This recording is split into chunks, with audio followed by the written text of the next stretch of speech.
તો આ જ અંગે વધુ વિગતો આપવા માટે हमारा संवाददाता शालिनी कपूर जोड़ा चुके हैं। शालिनी, आज के दिन में क्या हुआ, पूरा पूरा जो टाइमलाइन है वो क्या रहा आज का?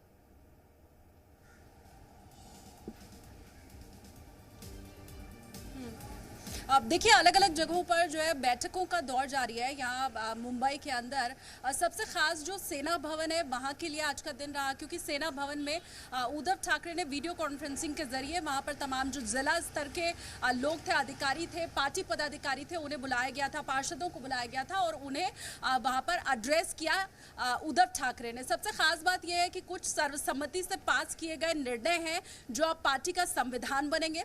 पहली बात यह, कोई भी शख्स बाला साहब ठाकरे या फिर शिवसेना के नाम का इस्तेमाल नहीं कर पाएगा, क्योंकि यह खबर मिल रही थी कि एकनाथ शिंदे अपना अलग गुट बनाना चाहते हैं और उसका नाम बाला साहेब शिवसेना रखना चाहते हैं, तो कोई भी इसका इस्तेमाल नहीं कर पाएगा। यह पहला प्रस्ताव पारित किया गया है।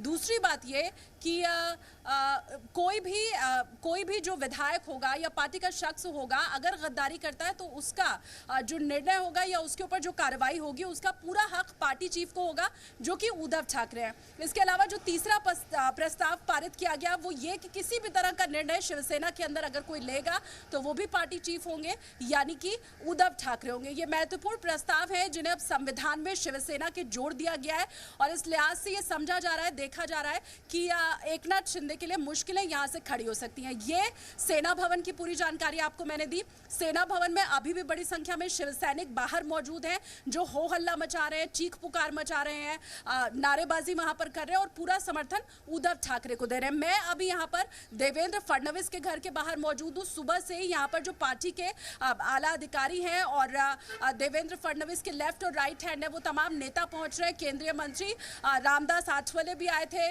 रवि राणा भी यहाँ पर पहुंचे थे। तो ये तमाम बैठकों का दौर जो बीजेपी में यहाँ पर देवेंद्र फडणवीस के घर में है वो चल रहा है। और यहाँ पर जब रामदास आठवले बाहर आए तो उन्होंने ये कहा कि जो भी शिवसेना में चल रहा है वो उनका अपना मैटर है, ये उन्हें देवेंद्र फडणवीस ने कहा। तो ये यहाँ जो बीजेपी खेमे की खबर है वो मैंने आपको दी। अब एनसीपी की बात कर लेते हैं। लगातार शरद पवार और उद्धव ठाकरे के बीच में मीटिंग्स चल रही है और पूरा आश्वासन दिया गया है उद्धव ठाकरे को कि आप जैसा चाहेंगे एनसीपी की तरफ से वैसा समर्थन मिलेगा। हर कोई ये जानता है कि डिप्टी सीएम महाराष्ट्र के अंदर एनसीपी का ही है और इसी वजह से उद्धव ठाकरे जो भी मांग कर रहे हैं, वो चाहे जो नेता है, जो बागी विधायक है उनके निष्कासन की हो गई या दूसरी कोई मांग, उस पर तुरंत सिग्नेचर डिप्टी स्पीकर का हो जाता है। तो ये खबर मैंने आपको एनसीपी के खेमे की बताई। अभी फिलहाल पूरे महाराष्ट्र के अंदर अलग अलग जगहों पर शिवसेना जो समर्थक हैं वो नारेबाजी कर रहे हैं। बागी विधायकों के चेहरे पर कालिख पोती जा रही है, जो पोस्टर उनका है बागी विधायकों के ऑफिस में तोड़फोड़ की गई है। कई जगहों पर शिवसेना समर्थकों का यहाँ पर बगावत जारी दिखाई दे रही है। एकनाथ शिंदे गुट की भी अपडेट मैं आपको दे दूं, क्योंकि आखिरी अब यही खेमा बचा जिसके बारे में मैंने आपको बताया नहीं है। एकनाथ गुट के कुल तकरीबन वहां पर 45-50 जितनी भी संख्या है विधायकों की, उनमें से 16 शिवसैनिकों के खिलाफ नोटिस जारी कर दिया गया है। यह बड़ी खबर है और ये जो नोटिस जारी हुआ है, अब ये कहा जा रहा है कि सोमवार शाम 5 बजे तक इन 16 शिवसेना बागी विधायकों को अपना जवाब देना पड़ेगा।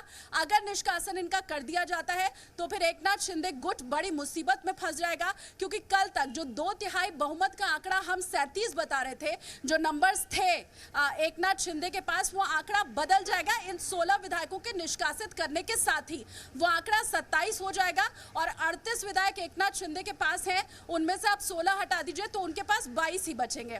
मतलब 2/3 बहुमत के लिए 27 विधायक चाहिए होंगे, एकनाथ शिंदे गुट के पास 22 विधायक बचेंगे।